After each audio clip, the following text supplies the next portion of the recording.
Welcome to the Deep Dive. Today we're untangling self-discipline and motivation. Two big ones. Definitely. We've got quite a mix of sources, academic papers, a personal blog, even bits from a self-discipline book. A good range, yeah.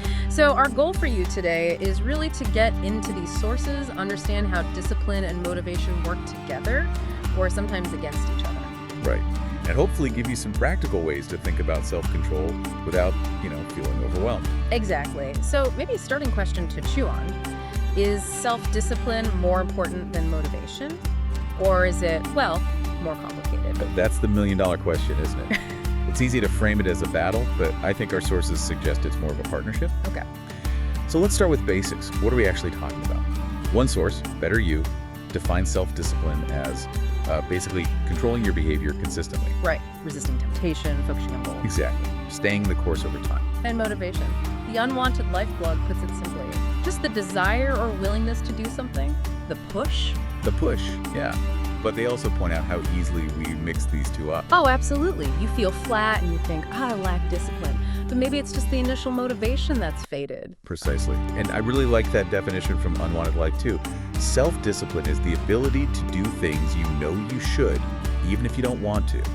That hits the nail on the head, I think. It really captures that doing it anyway aspect. It does. And that's where discipline really shines, Yeah. It's what carries you through when motivation just isn't there. Like forcing yourself to exercise. Yeah, or sticking to a work deadline when you'd rather do anything else. Yeah.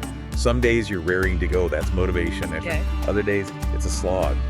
That's when discipline has to kick in, that commitment you made earlier. Right. And that Duckworth and Seligman study mentioned on the blog, it's fascinating, found that for 8th graders, self-discipline predicted academic success better than IQ. Better than IQ. Wow.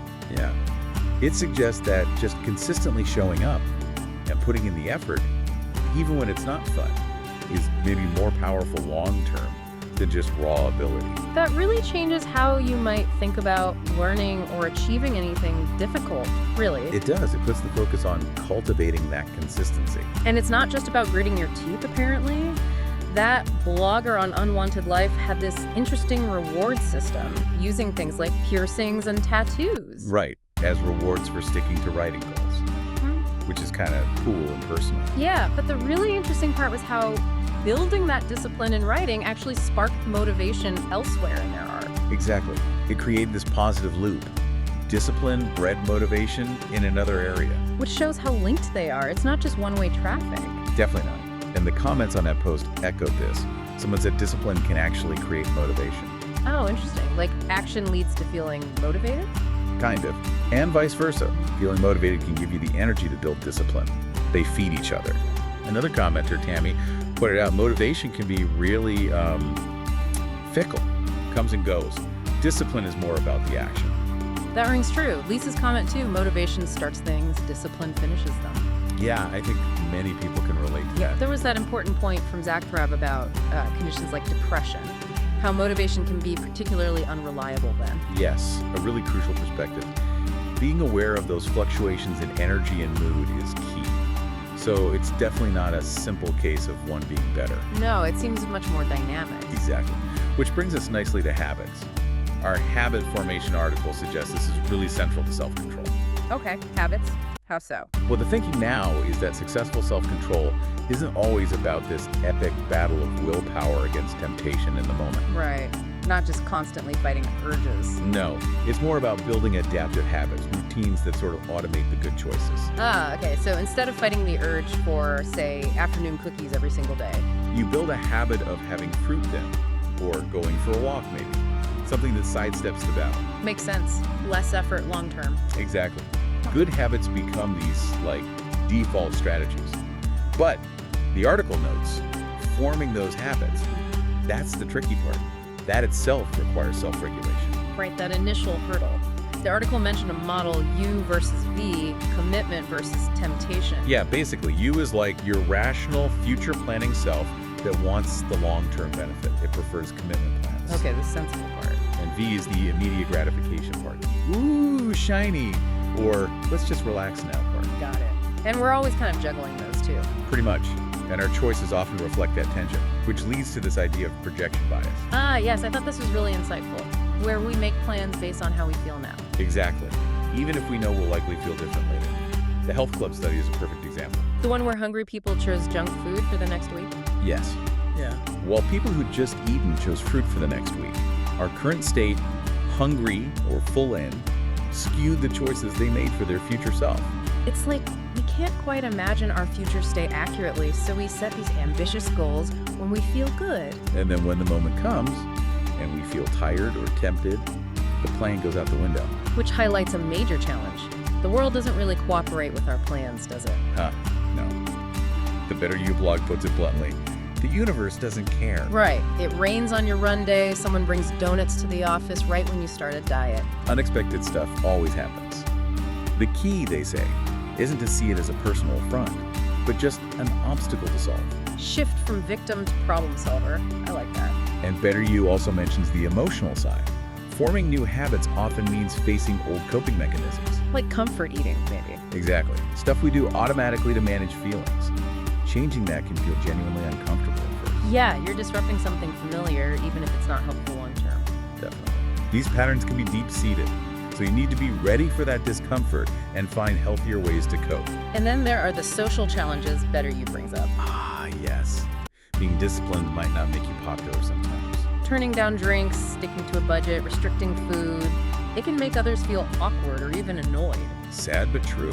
Yeah. Success can sometimes rub people the wrong way. The advice is to do it for you, for the intrinsic rewards, not for applause.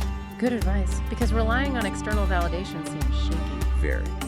And finally, they remind us not to always wait for inspiration. Sometimes you just do it because it's logical, because it aligns with your goals, even if you don't feel like it. Like studying or eating vegetables, not always inspiring, but necessary. Precisely. Okay, so we've got the definitions, the interplay, the challenges. Let's talk strategies. What helps build this muscle? Well, the Wikipedia entry mentions that idea. Self-control is a resource, maybe limited short-term, but strengthenable long-term, like exercise. Okay, that's a common analogy. And it introduces construal levels, how we frame things mentally. High level why versus low level how. Exactly. Thinking abstractly about the bigger picture, the why, can apparently help. It connects temptations to negative values, maybe, and healthy choices to positive ones. So it dampens the immediate desire. That's the idea. Like if you focus on your big financial goal, the why, buying that immediate gadget, the what, seems less appealing because it conflicts. Interesting. Linking the small choice to the big value. Right, keep the why front and center. And then Wikipedia covers Skinner's list of techniques. Quite a range there. Yeah, everything from physical restraint, literally stopping yourself, to changing your environment, managing emotional states, even using rewards, and, well, milder forms of aversion. depriving and satiating too, like avoiding something entirely or maybe having just a tiny bit to kill the craving. Could be, and just doing something else incompatible with a bad habit, like go for a walk instead of snacking out of boredom. Lots of tools in the toolbox then. Definitely. And it mentions the brain science too. The prefrontal cortex being key for that top-down control, our inner CEO. Right, the executive function. And of course, the marshmallow test. Can't avoid that one. Delaying gratification, predicting later success. Though recent studies add important context, right? Yeah. About socioeconomic factors and culture playing a big role. Absolutely crucial context. It's not just innate willpower. But an interesting detail was how some kids succeeded by focusing on cool features of the marshmallow, its shape, not its tastiness. Distraction almost, shifting focus. Kinda, yeah. Managing attention. And finally, that Science and Practice of Self-Control article talks about psychologically wise interventions. More structured approaches. Yeah, things like teaching specific goal-setting skills, planning strategies, ways to reduce temptation in your environment. Practical, actionable stuff. And cognitive strategies, too, for managing those difficult emotions we talked about. And the encouraging part, practice makes perfect, or at least more automatic. So applying these skills makes them eventually become those effortless habits. That's the goal. Yeah. It's about building your own toolkit, finding what works for you, and making those desired actions feel more natural over time. Right. Not about being rigid, but about having more freedom to choose actions aligned with your values. Well put. Gaining autonomy. So wrapping this up, self-discipline seems foundational. It partners with motivation. Motivation sparks, discipline sustains. Yeah, and habits are like the rails that make the journey smoother. Absolutely. And knowing the challenges, external, emotional, social, and having strategies ready helps us stay on track. It's an ongoing practice, isn't it? Definitely. So maybe a final thought for you to ponder. Where does true freedom lie? Is it in chasing every motivational spark? Or is it in consciously building habits that align with your deepest values, even when desire pulls you elsewhere? And maybe thinking about those marshmallows. Yeah. What cool features of your goals can you focus on today to help navigate whatever temptation might pop up?